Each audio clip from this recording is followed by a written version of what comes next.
देख सकते हैं बूढ़ा हुआ कैसे पोज मार रहे हैं गाड़ी आगे, मतलब गाड़ी फंसा है नीचे, लेकिन इनका कोई टेंशन है नहीं। ये बोल रहे हैं कि पहले मेरा फोटो खींचो। चलिए निकाल देते हैं इनका भी फोटो एगो। अब देखिए कितना डेंजर जगह है। क्या कीजिएगा, गाड़ी का लाइन ही ऐसा है ना कि कहाँ घुस जाएगा पता नहीं। देखिए फोटो छाड़ भी घर तो घर देखते पाबा सब देखबे सब देखबे फोटो देखेंगे।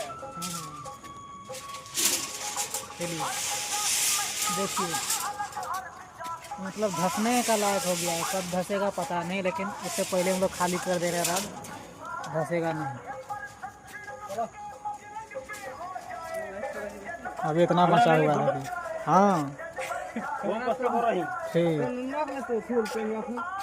ना ना ना।